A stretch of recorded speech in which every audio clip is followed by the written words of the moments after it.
Hello പ്രിയ പ്രേക്ഷകർ, എല്ലാവർക്കും YouTube solution Malayalam എന്ന ഈ ചാനലിലേക്ക് ഒരിക്കൽ കൂടി സ്വാഗതം. ഇന്ന് ഞാൻ പറയുന്നത് ഇത്തരം ചാനലുകൾ ഒരിക്കലും മോണിറ്റൈസേഷൻ കിട്ടില്ല എന്നുള്ള വിഷയമാണ്.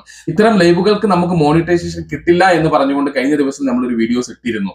അതുപോലെ തന്നെ മെയിൻ വീഡിയോസ് ആയാലും ഷോർട്ട് വീഡിയോസ് ആയാലും ഈ രൂപത്തിലാണ് നിങ്ങൾ വീഡിയോസ് ചെയ്യുന്നത് എന്നുണ്ടെങ്കിൽ 100% നിങ്ങൾക്ക് മോണിറ്റൈസേഷൻ കിട്ടില്ല എന്നുള്ളതാണ്. ഞാൻ ഈ പറയുന്ന ഗണത്തിലാണ് നിങ്ങൾ വീഡിയോസ് ഇടുന്നത് എന്നുണ്ടെങ്കിൽ 100% കിട്ടില്ല എന്നുള്ളതാണ്. മാക്സിമം നമ്മൾ വീഡിയോസ് ഇട്ട് സബ്സ്ക്രൈബേഴ്സ് കൂടും. അതുപോലെ തന്നെ ഒരുപക്ഷെ മോണിറ്റൈസേഷൻ അപ്ലൈ ചെയ്യുമ്പോൾ ഒരുപക്ഷെ അപ്ലൈ നമുക്ക് കിട്ടിക്കുകയും കിട്ടിയതിനു ശേഷം വരുമാനം വരുന്നതിന്റെ തൊട്ട് മുമ്പായിട്ട് അവർ നമ്മുടെ മോണിറ്റൈസേഷൻ കട്ട് ചെയ്യും എന്നുള്ളതാണ്. പിന്നീട് അപ്പീൽ നൽകിയാൽ കിട്ടില്ല എന്നുള്ളതാണ്. ഓക്കെ, അപ്പൊ എത്തരത്തിലുള്ള വീഡിയോസ് യൂട്യൂബിൽ ഇടുന്നവർക്കാണ് മോണിറ്റൈസേഷൻ കിട്ടാത്തത് എന്നുള്ളത് വളരെ വിശദമായിട്ട് കേൾക്കുക. നിങ്ങളുടെ സമയം ലാഭിക്കുക എന്നുള്ളതാണ് ഏറ്റവും വലിയ, നിങ്ങളുടെ അധ്വാനം, സമയം ഇതെല്ലാം ഇവിടെ ലാഭിക്കാം എന്നുള്ളതാണ്. ലോ ക്വാളിറ്റി കണ്ടന്റ് ഇടുക എന്നുള്ളതാണ്. എന്ന് വെച്ചാൽ ഒരു ഫോട്ടോയും അതുപോലെ തന്നെ അതിനൊരു വോയിസ് ഓവറും നൽകിക്കൊണ്ട് നിങ്ങൾ ഷോർട്ട് വീഡിയോസ് ഇടുകയാണെങ്കിൽ ഫോട്ടോ പ്ലസ് വോയിസ് ഓവർ അല്ലെങ്കിൽ ഫോട്ടോ പ്ലസ് സോങ്സ്, ഇത്തരത്തിൽ ഷോർട്ട് വീഡിയോസ് ഇടുകയാണെന്നുണ്ടെങ്കിൽ നിങ്ങൾക്ക് തീർച്ചയായിട്ടും മോണിറ്റൈസേഷൻ കിട്ടില്ല. ഇത് മെയിൻ വീഡിയോസിലേക്ക് വന്നാലും ഇതേപോലെ തന്നെ നിങ്ങൾ ഒരു ഫോട്ടോയും ഒരു ഷോർട്സും ഇടുകയാണെങ്കിൽ നിങ്ങൾക്ക് മെയിൻ വീഡിയോസിലും നിങ്ങൾക്ക് മോണിറ്റൈസേഷൻ കിട്ടില്ല എന്നുള്ളത് മനസ്സിലാക്കുക. നിങ്ങൾക്ക് മോണിറ്റൈസേഷൻ കിട്ടണോ, ചലിക്കുന്ന വീഡിയോസ് വേണം എന്നുള്ളതാണ്. ചലിക്കുന്ന ചിത്രങ്ങൾ, അതായത് ഒരു വീഡിയോ വേണം എന്നുള്ള ഒരു സാമാന്യ വിവരം ഉള്ളത് കൊണ്ട് തന്നെ പലരും ഫോൺ ചെയ്ത് ചോദിക്കാറുണ്ട് അല്ലെങ്കിൽ വാട്സാപ്പ് ചെയ്യാറുണ്ട്. നമ്മളൊരു ഗൂഗിളിൽ നിന്നോ അല്ലെങ്കിൽ മറ്റെവിടെ നിന്നോ ഒരു 10 ഫോട്ടോസ് എടുക്കുക.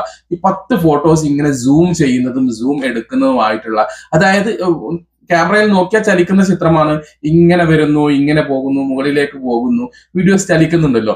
ഇത്തരത്തിൽ നമ്മൾ വീഡിയോസ് ഇട്ടാൽ മോണിറ്റൈസേഷൻ കിട്ടുമോ എന്നുള്ളത് ഒരു കാര്യം മനസ്സിലാക്കുക. അത്തരത്തിൽ ഇട്ടാൽ നിങ്ങൾക്ക് മോണിറ്റൈസേഷൻ കിട്ടില്ല. ഇതെല്ലാം നമ്മൾ കഴിഞ്ഞ വീഡിയോസിൽ പറഞ്ഞ പോലെ പ്രോഗ്രാമാറ്റിക്കലി ജനറേറ്റഡ് കണ്ടന്റ് പോളിസി എന്ന് പറയപ്പെടുന്ന ആ ഒരു പോളിസിയിൽ പെട്ടതാണ് ഇത്.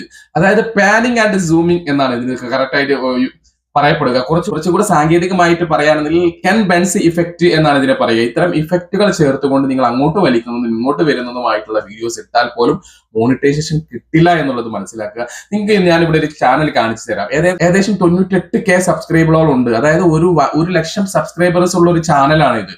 ഈ ചാനൽ മുഴുവൻ വീഡിയോസും ഇത്തരത്തിലാണ് ഇട്ടിട്ടുള്ളത് എന്നുള്ളതാണ്. ഇവർക്ക് എവിടെ നിന്ന് ഇത്രയും സബ്സ്ക്രൈബേഴ്സിനെ കിട്ടി? കാരണം ആളുകൾക്ക് കാണാൻ ഇഷ്ടപ്പെടുന്ന ഫോട്ടോസുകളും കാര്യങ്ങളും ഒക്കെയാണ് അതിലുള്ളത്. പക്ഷെ എന്ത് ചെയ്യാം, മോണിറ്റൈസേഷൻ അപേക്ഷിച്ചപ്പോൾ മോണിറ്റൈസേഷൻ റിജക്ട് ചെയ്തില്ല. ആ സമയത്ത് മോണിറ്റൈസേഷനും കിട്ടി എന്നുള്ളതാണ്. പക്ഷെ വരുമാനം വരുന്നതിന്റെ തൊട്ട് മുമ്പായിട്ട് ഇവരുടെ ചാനൽ സസ്പെൻഡ് ചെയ്യും എന്ന് പറഞ്ഞു. ഇവർ ഇനി അപ്പീൽ നൽകിയാലും ഇത് കിട്ടില്ല എന്നുള്ളതാണ്. കാരണം ഇവര് ലോ ക്വാളിറ്റി കണ്ടന്റുകളാണ് മുഴുവൻ ഇട്ടിട്ടുള്ളത്. ഓക്കെ, അപ്പൊ ഇവർക്ക് അപ്പീൽ നൽകിയാൽ കിട്ടില്ല എന്നുള്ളതാണ് ഏറ്റവും വലിയ സങ്കടകരമായ കാര്യം. അപ്പൊ ഇത്രയും സബ്സ്ക്രൈബേഴ്സിന് ഉണ്ടാക്കാനും ഇത്രയും വീഡിയോസ് ഇട്ട സമയവും ഇതെല്ലാം നഷ്ടം എന്നുള്ളതാണ്. ഇനി മറ്റൊരു കാര്യം, ഇത്തരം ഒരു കണ്ടന്റ് കൊണ്ട് നമുക്ക് ഇനി 1 lakh സബ്സ്ക്രൈബർ ആയി കഴിഞ്ഞാൽ നമുക്ക് പ്ലേ ബട്ടൺ അപേക്ഷിച്ചാലോ അതും കിട്ടില്ല എന്നുള്ളതാണ്. ലോ ക്വാളിറ്റി കണ്ടന്റ് എന്ന് പറഞ്ഞ് പ്ലേ ബട്ടണും നിഷേധിക്കും എന്നുള്ളതാണ്. അപ്പൊ ഇവിടെ നിങ്ങൾ ഒരു കാര്യം മനസ്സിലാക്കും, നിങ്ങൾ പല ചാനലുകളും കാണുന്നുണ്ടാകും. ഇത്തരം ചാനലുകളൊക്കെ ഒരുപക്ഷെ മോണിറ്റൈസേഷൻ കിട്ടിയതിന് ശേഷം ഇതുപോലെ പോയി അപ്പീൽ ചെയ്ത് തിരിച്ചെടുത്ത ചാനലുകളായിരിക്കും. 2 കാറ്റഗറിയാണ് ഇങ്ങനെ ലോ ക്വാളിറ്റി കണ്ടന്റ് ആണ് എന്നുണ്ടെങ്കിൽ കൊടുക്കുന്നത്. ഒന്ന് എഡ്യൂക്കേഷൻ പർപ്പസ് ആയിട്ടുള്ള എന്തെങ്കിലും ആണെന്നുണ്ടെങ്കിൽ, മറ്റൊന്ന് ഡോക്യുമെന്ററി വീഡിയോസുകളൊക്കെ ആണ് എന്നുണ്ടെങ്കിൽ. ഇതല്ലാതെ മറ്റൊന്നും, അത് യൂട്യൂബിനും 100% ബോധ്യമാകണം. പലപ്പോഴും ഇത്തരം ചാനലുകൾക്ക് മോണിറ്റൈസേഷൻ കിട്ടുന്നത് തന്നെ ഒരിക്കൽ അത് നഷ്ടപ്പെട്ടതിന് ശേഷം പിന്നെ അപ്പീൽ ചെയ്ത് യൂട്യൂബിനെ കൺവിൻസ് ചെയ്യുമ്പോഴാണ് ആ മോണിറ്റൈസേഷൻ തിരിച്ചു കിട്ടുന്നത് എന്നുള്ളത്.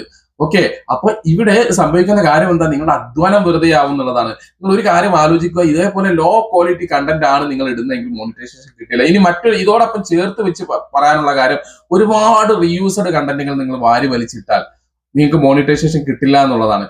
ഇനി നിങ്ങൾ പല പ്ലാറ്റ്ഫോമിന്റെയും ചിഹ്നങ്ങൾ ഉപയോഗിച്ചുകൊണ്ട്, എക്സാമ്പിൾ പറയുകയാണെന്നുണ്ടെങ്കിൽ നിങ്ങൾ ഇൻസ്റ്റഗ്രാമിന്റെ ചിഹ്നം, അതായത് ഇൻസ്റ്റഗ്രാമിന്റെ ലോഗോ അവിടെ ഉണ്ട്, അത് വെച്ചുകൊണ്ട് നിങ്ങൾ ഇൻസ്റ്റഗ്രാം ലോഗോയുള്ള കുറെ വീഡിയോസ് കൊടുത്തിട്ടു, നല്ല രസകരമായിട്ടുള്ളത്.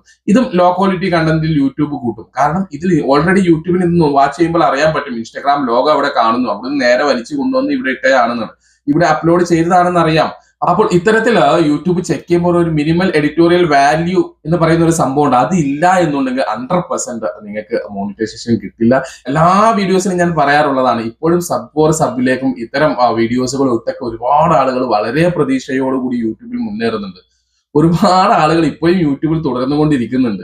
ഇത്തരം കാര്യങ്ങളൊക്കെ നിർത്തിക്കൊണ്ട് നിങ്ങളുടേതായ എന്തെങ്കിലും ഒരു എഫേർട്ട് എടുത്തുകൊണ്ട്, എഫേർട്ട് എന്ന് പറയുന്നത് നിങ്ങൾ വീഡിയോസ് ആയിട്ട് ഇടൂ എന്നുള്ളതാണ്. ഓക്കെ, ഇത്തരം ലോ ക്വാളിറ്റി കണ്ടന്റ് ഇടുന്നവർ ഒരു കാര്യമെങ്കിലും ആദ്യം ശ്രദ്ധിക്കുക. ഫസ്റ്റ് ഒരു ഇൻട്രൊഡക്ഷൻ പറയുന്ന സമയത്തെങ്കിലും അവരുടെ ഫേസ് ഒന്ന് കാണിച്ചുകൊണ്ട് കുറച്ചു നേരം സംസാരിച്ചതിന് ശേഷം ഇങ്ങനെ ഇതിലേക്കൊക്കെ പോവുകയാണെന്നുണ്ടെങ്കിൽ നിങ്ങൾക്ക് പിടിച്ചു നിൽക്കാം എന്ന് മാത്രമേ ഉള്ളൂ. ഓക്കെ, അല്ലാതെ വീഡിയോ മുഴുവൻ നിങ്ങൾ ഈ ഒരു പാറ്റേണിലാണ് ഇട്ടു പോകുന്നതെങ്കിൽ ഇത്തരത്തിൽ ഒരുപാട് വീഡിയോസ് വരുമ്പോൾ നിങ്ങൾക്ക് വളരെയധികം ബുദ്ധിമുട്ടേണ്ടി വരും എന്നുള്ളതാണ്. വ്യൂസ് ഒരിക്കലും ഇതിനെ ബാധിക്കുന്നില്ല എന്നുള്ളത് മനസ്സിലാക്കുക. കാരണം ചിലപ്പോൾ ഒരുപാട് വ്യൂസ് ഒക്കെ വരും. അത് കണ്ടിട്ട് യൂട്യൂബ് മോണിറ്റൈസേഷന്റെ കാര്യത്തിലേക്ക് വരുമ്പോഴാണ് യൂട്യൂബ് ഈ കടുത്ത തീരുമാനങ്ങൾ എടുക്കുക. ഇനി മോണിറ്റൈസേഷൻ എന്നുള്ള ഒരു കടമ്പ കടന്നു കഴിഞ്ഞാലും നമുക്ക് വരുമാനം കിട്ടുന്നതിന്റെ തൊട്ട് മുന്നായിരിക്കും യൂട്യൂബ് ഇത്തരത്തിലുള്ള കടുത്ത തീരുമാനങ്ങളൊക്കെ എടുക്കുക എന്നുള്ളത് മനസ്സിലാക്കുക. ഈ ഒരു രൂപത്തിലാണ് നിങ്ങൾ വീഡിയോസ് ഇടുന്നതെങ്കിൽ, അതായത് ഈ ഒരു ഗണത്തിലാണ് നിങ്ങളുടെ വീഡിയോസ് എല്ലാം എന്നുണ്ടെങ്കിൽ ഇപ്പോൾ നിങ്ങൾക്ക് റീതിങ്ക് ചെയ്യാനുള്ള സമയമാണ്. ദയവ് ചെയ്ത് അത്തരം കാര്യങ്ങൾ ചെയ്യാതിരിക്കുക. ഈ സബ് പോലെയും വാച്ചിങ് അവർ കയറ്റുന്ന പോലെയും ഒക്കെ തന്നെയാണ് ഇതിന്റെ ഒരു എഫേർട്ടും എന്ന് പറയുന്നത്. ഓക്കെ, നമ്മുടെ പ്രയത്നത്തിന് യാതൊരു വാല്യൂ ഇല്ലാതായി പോകും എന്നുള്ളതാണ്. പ്രിയപ്പെട്ടവരെ, ഈ വീഡിയോ നിങ്ങൾക്ക് ഇഷ്ടപ്പെട്ടാൽ ഒരു ലൈക്ക് ചെയ്യാൻ മറക്കരുത് എന്ന് മാത്രം ഓർമ്മിപ്പിക്കുന്നു. അതേപോലെ തന്നെ എന്തെങ്കിലും സംശയങ്ങൾ ഉണ്ടെങ്കിൽ നിങ്ങൾക്ക് കമന്റ് ബോക്സിൽ ചോദിക്കാം. അതുമല്ല, കുറച്ചുകൂടെ ടഫ് ആയിട്ടുള്ള സംശയങ്ങളൊക്കെ ആണ് എന്നുണ്ടെങ്കിൽ നിങ്ങൾക്ക് ഈ കാണുന്ന നമ്പറിൽ നിങ്ങൾക്ക് വാട്സാപ്പിൽ എന്നെ കോൺടാക്ട് ചെയ്യാം. അതുപോലെ തന്നെ യൂട്യൂബ് റിലേറ്റഡ് ആയിട്ടുള്ള എല്ലാവിധ വർക്കുകളും നമ്മൾ ഇവിടുന്ന് 100% ഉത്തരവാദിത്തത്തോടു കൂടി ചെയ്തു കൊടുക്കുന്നുണ്ട്. നിങ്ങൾക്ക് ആർക്കെങ്കിലും താല്പര്യം ഉണ്ടെങ്കിൽ അതിനും ഈ നമ്പറിൽ നിങ്ങൾ എന്നെ കോൺടാക്ട് ചെയ്യുക. പ്രിയപ്പെട്ടവരെ, നിങ്ങൾക്ക് ഉപകാരം എന്ന് തോന്നുന്ന പുതിയൊരു വീഡിയോസുമായി ഞാൻ വീണ്ടും വരാം. അതുവരേക്കും ബൈ.